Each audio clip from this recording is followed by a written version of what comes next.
अस्सलाम वालेकुम स्टूडेंट्स। आज 10th लेक्चर है कंप्यूटर साइंस क्लास 9th का।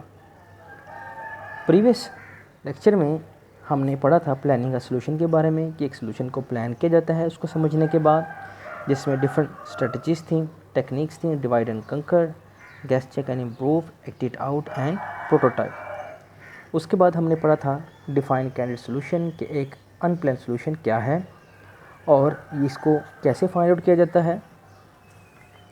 और इसके बाद हमने ये सीखा था कि सिलेक्टिंग द बेस्ट सॉल्यूशन, कि बहुत सारे सॉल्यूशन जब आपके पास मौजूद हों और ऑब्वियस होते हैं तो उसमें से कैसे आपने एक अच्छे या बेस्ट सॉल्यूशन को चुनना है, सिलेक्ट करना है। आज का जो हमारा टॉपिक है वो है फ्लो चार्ट। बहुत इंपॉर्टेंट टॉपिक है चैप्टर नंबर 1 का। फ्लो चार्ट क्या चीज़ है, पढ़ते हैं। Flow chart are helpful to know about the steps used to solve a problem. In the following we discuss the concept of flowchart in detail. Definition क्या है? A flowchart is a graphical representation of steps to solve a problem. We use symbols for each step and these symbols are connected with the help of arrow to show the flow of processing. flowchart है क्या? flowchart जैसे कि उसके नाम से ही show हो रहा है कि एक फ़्लो को ज़ाहिर करने वाला एक चार्ट है, ग्राफिकल रिप्रेजेंटेशन है स्टेप्स की, कि किस स्टेप के बाद कौन सा स्टेप ने परफॉर्म होना है।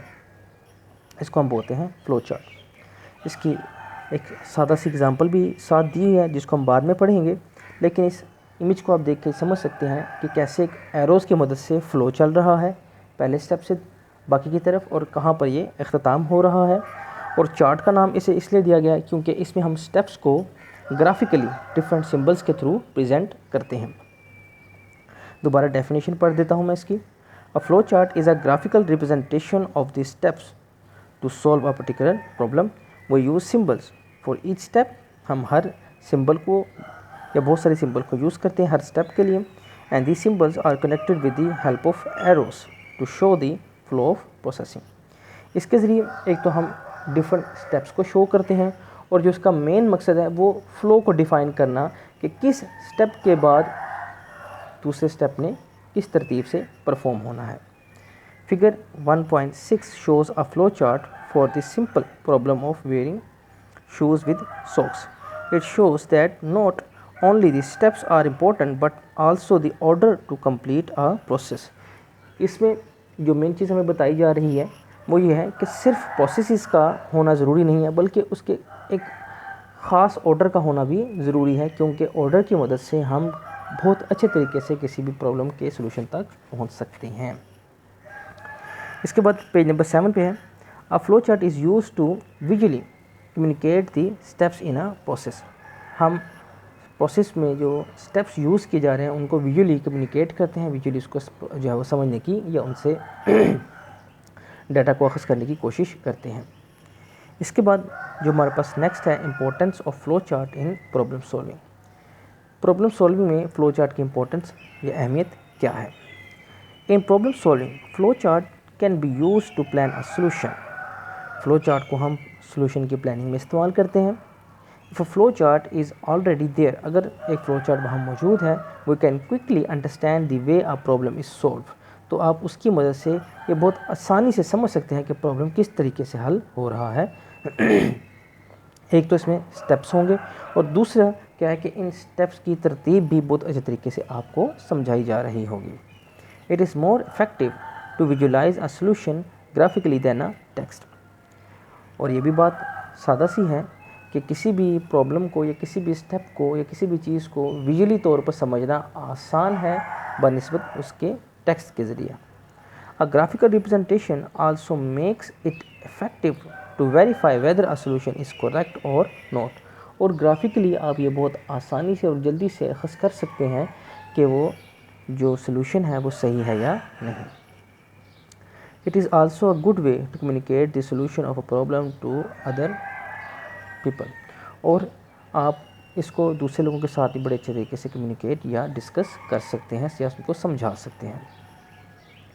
ये तो थी इम्पोर्टेंस फ्लो चार्ट की, क्योंकि ये एक तस्वीरी खाका है तो तस्वीरी खाके को समझना और समझाना निस्बत टेक्स्ट के बहुत आसान होता है।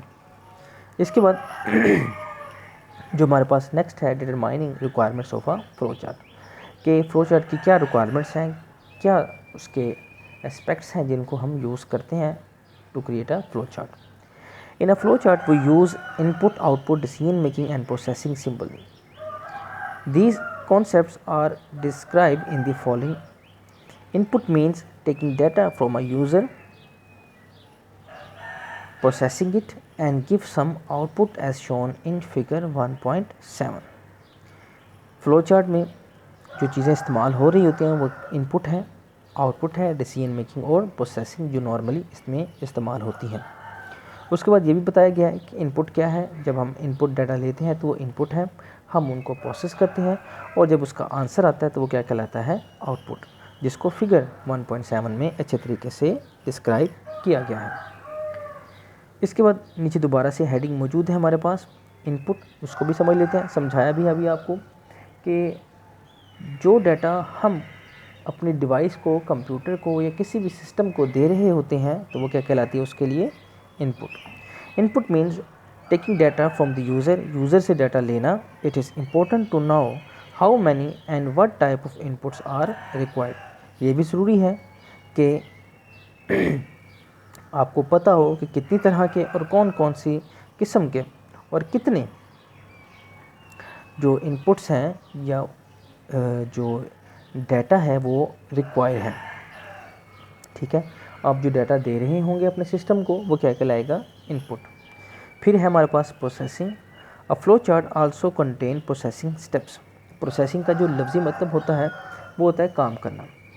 आसान सी एग्जांपल कि जब हम कुछ रॉ मटेरियल लेते हैं और उसके ज़रिए हम एक किस्म की चेयर बना रहे हैं, तो जब कोई बंदा आपसे पूछेगा कि हाँ जी चेयर जो है वो तैयार हो गई है कि नहीं, तो आप उसको आसानी से बता सकते हैं कि तैयार हो रही है अभी।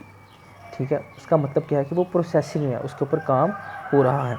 तो अब हम क्या करेंगे कि जो हमने डाटा लिया होगा उसके ऊपर काम करेंगे। उस काम करने का जो दौरानिया होगा उसे हम बोलेंगे प्रोसेसिंग। कंप्यूटर फील्ड में जो हमने देखा है, जो सिंपली कैलकुलेशन नॉर्मली बच्चे करते हैं, वो प्रोसेसिंग बहुत जल्द हो जाती है, लेकिन ये ज़रूरी नहीं है। बहुत सारे स्टेप्स के अंदर वो प्रोसेसिंग थोड़ा वक्त भी लेती है। अगर वक्त ना भी ले तो जो भी आप काम कर रहे होंगे उसके ऊपर जो भी टाइम यूज़ हो रहा होगा वो प्रोसेसिंग होगा। जब तक उस डाटा का आंसर नहीं आ जाता वो तमाम का तमाम दौरानिया जो है वो प्रोसेसिंग कहलाएगा। दोबारा समझ लें, a flow chart also contain processing steps. The processing steps are used for performing calculation and storing the result of calculation. These may include increasing or decreasing a value, adding, multiplying, dividing two values, etc. Figure 1.7 भी नीचे लिखी हुई है। Input हो रही है और input के ऊपर काम होता है तो वो आंसर अब बन के हमारे सामने जब आता है तो उसको हम क्या बोलते हैं, आउटपुट। इसके बाद हमारे पास डिसीजन मेकिंग। डिसीजन मेकिंग क्या है, to determine whether a statement is true or false and taking appropriate step accordingly is called decision making. यानी कि आप अपनी सिचुएशन के मुताबिक ये डिसाइड करते हैं कि आपका जो पैटर्न था, जो स्टेप्स था, जो वैल्यू थी वो सही थी या गलत, और उसके अकॉर्डिंग एक ख़ास किस्म का या उसके अकॉर्डिंग जो मुनासिब स्टेप, जो अप्रोप्रिएट स्टेप्स होंगे उनको आप परफॉर्म करेंगे। ये हमारे पास क्या कहलाएगा, डिसीजन मेकिंग। ठीक है, आप किसी भी चीज़ को एज अ क्वेश्चन यूज़ करेंगे। जैसे सिंपली अगर आप कोई एक किस्म की कोई सिंपल कोई मशरूब बना रहे हैं या चाय बना रहे हैं तो उसमें मज़ीद जो है वो शुगर ऐड करनी है या नहीं, हाँ या फिर ना, तो ये जो है इस हाँ के ऊपर आपका नेक्स्ट स्टेप जो है वो डिपेंड करेगा। अगर चीनी मज़ीद ऐड करनी है तो ज़ाहिर है आप उस चीनी को ऐड करेंगे, अगर नहीं करनी तो फिर आपने क्या करना है। तो सिंपली किसी भी मोड़ पर जब आपको कोई ऑप्शन या फिर डिसीजन लेना पड़े तो उसके लिए हम क्या इस्तेमाल करते हैं, डिसीजन मेकिंग सिंबल्स, और इस प्रोसीजर को हम क्या बोलते हैं, डिसीजन मेकिंग। और इस डिसीजन के ऊपर ही हमारा जो नेक्स्ट स्टेप है वो डिपेंड करता है। आउटपुट क्या है, outputs are used to displaying information and usually this information exhibits the processed result। ठीक है, हमने इनपुट लिया, उसके ऊपर प्रोसेस किया, उस प्रोसेसिंग के बाद मज़ीद कोई चीज़ ज़रूरी थी तो उसके ऊपर मज़ीद काम किया, नहीं तो जो है वो हमने हमारे जो आउटपुट है वो तैयार हो गया, हमारा जो रिज़ल्ट है वो कंप्लीट हो गया। जो रिज़ल्ट फॉर्म है उसको हम क्या बोलते हैं, output. Output are use to display information, ठीक है, जो भी हमने आंसर निकाला है, इंफॉर्मेशन ली है डाटा के थ्रू, वो आउटपुट कहलाएगी। This information exhibits the process result, और ये शो करेगा जो हमने रिज़ल्ट को प्रोसेस्ड किया है। यानी कि अगर आपने अच्छे तरीके से प्रोसेस्ड किया है मुकम्मल तौर पर, तो आपका आंसर सही होगा, जो ये शो करेगा कि आपकी प्रोसेसिंग सही थी। इसी तरीके से अगर आपने प्रोसेसिंग में कहीं मिस्टेक कर दी है, तो जो आपका रिज़ल्ट होगा वो ये ज़ाहिर करेगा कि आपने उसको अच्छे तरीके से प्रोसेस नहीं किया। इसके बाद जो हमारे पास लास्ट टॉपिक है आज का, वो है फ़्लो चार्ट सिम्बल्स।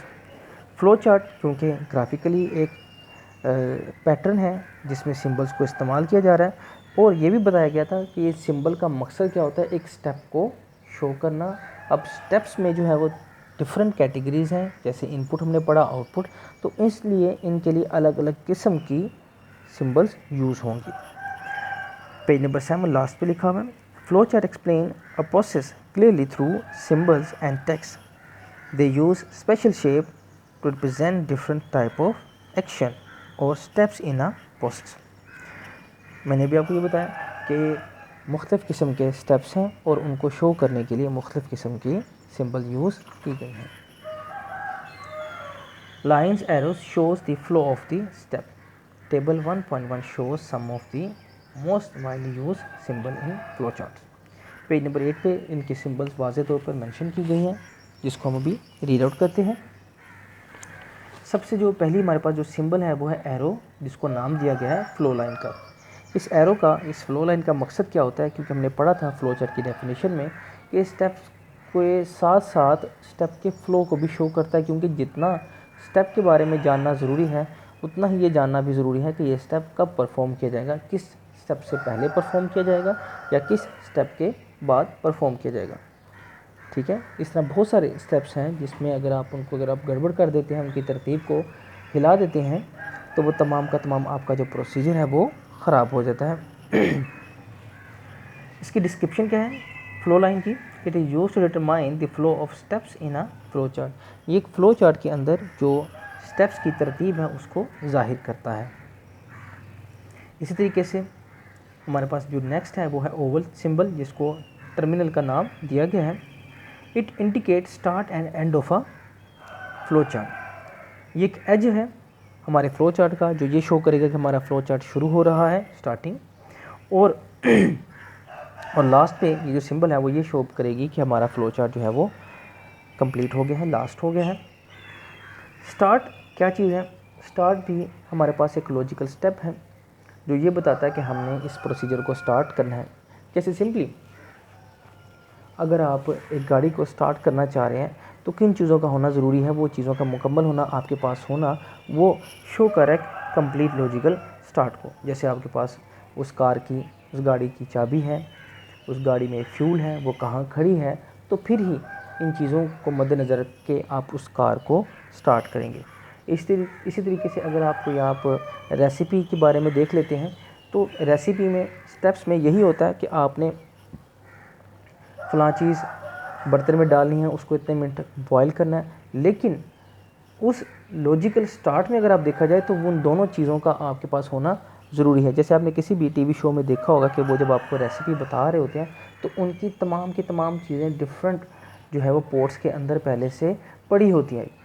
ठीक है, उन्होंने रेसिपी आपको बताई, उसके स्टार्ट से पहले यानी कि जो उसका जो लॉजिकल स्टार्ट होगा वो क्या होगा कि उसने उन तमाम चीज़ों को कलेक्ट करके और उन्हें एक ख़ास जो है वो तरतीब से रख दिया ताकि वो उसको वक्त के साथ साथ इस्तेमाल कर सकें। तो ये क्या होगा, लॉजिकल स्टार्ट। ठीक है, यानी कि किसी भी प्रोसीजर के स्टार्ट में भी बहुत सारी चीज़ें हमने मद्देनज़र रखनी होती हैं। इसके बाद प्रोसेस सिंबल जो हमारे पास रेक्टेंगल है, जिसको प्रोसेस सिंबल का नाम दिया गया है।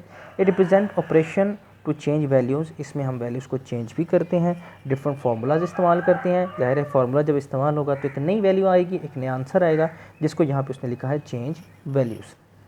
इसके बाद है डायमंड सिंबल, जिसको डिसीजन मेकिंग या सिंपल डिसीजन सिंबल भी कहा जाता है। It shows a conditional operation that determines which one of the two paths to take. The operation is commonly a yes no question or a true false test. वही चीज़ कि हमारे पास बहुत सारे मुकाम ऐसे आते हैं किसी भी प्रोसेस के अंदर कि जब हमने एक ख़ास जो है वो डिसीजन लेना होता है किसी भी चीज़ को मद्देनज़र रख के। जैसे मैंने आपको एग्जांपल दी थी कि अगर आपने चाय में मज़ीद चीनी ऐड करनी है तो वहाँ पर आपसे पूछा जाएगा, या जो हमारा पर्सन होगा वो दूसरे पर्सन से पूछेगा कि क्या वो मज़ीद चीनी ऐड करना चाहते हैं या नहीं, तो उसके आंसर के मुताबिक ही नेक्स्ट स्टेप जो है वो परफॉर्म किया जाएगा। ये कभी नहीं हो सकता कि सामने वाला कहे कि मैंने चीनी ऐड नहीं करनी तो आप उसको मज़ीद चीनी ऐड करके दे दें। आप उसके जो आंसर होगा उसके अकॉर्डिंग ही, उसके मुताबिक ही काम करेंगे। उसके बाद है हमारे पास पैरेललोग्राम यानी कि इनपुट आउटपुट सिंबल। ये हमारे फ्लो चार्ट में इनपुट और आउटपुट को शो करेंगे। It indicate the input of data from user और डिस्प्लेइंग रिजल्ट टू यूज़र। ये जो यूज़र से डाटा लिया जा रहा है जिसको इनपुट कहा गया उसको शो करेगी, और जब यूज़र को डाटा दिया जा रहा है जिसको आउटपुट कहा जाता है उसको फ्लो चार्ट में ज़ाहिर करेगी। इसके बाद है जी कनेक्टर, जो सिंपल हमारे पास सर्कल की एक शेप है। If a flowchart doesn't fit on a page, then we use connector to connect parts of a flowchart on different pages. क्योंकि आपकी बुक में जो कनेक्टर की डेफिनेशन लिखी हुई है उसके मुताबिक ही हम इसकी डेफिनेशन को रीड आउट करेंगे। उसमें ये बताया गया है कि जब आपका कोई फ्लो चार्ट एक पेज पर फिट ना हो रहा हो तो हम कनेक्टर को इस्तेमाल करते हैं, जो यहाँ पर सर्कल की एक सिंबल बताई गई है। Then we use connector to connect part of the flow chart on different pages. तो आप इस कनेक्टर सिंबल को यूज़ करेंगे जो डिफरेंट पेजेस पे जो हमारे पास फ्लो चार्ट होगा उनको आपस में कनेक्ट करेगा। ठीक है, जो हमें डेफिनेशन कनेक्टर की जो सिंबल दी गई है हमने इसी को ही रीड आउट करना है और इसी को ही आगे कैरी आउट करना है। मज़ीद इनसे रिलेटेड कोई भी प्रॉब्लम हो तो लाजमी मुझसे शेयर करें through the proper channel. I will be there to help you. अस्सलाम वालेकुम।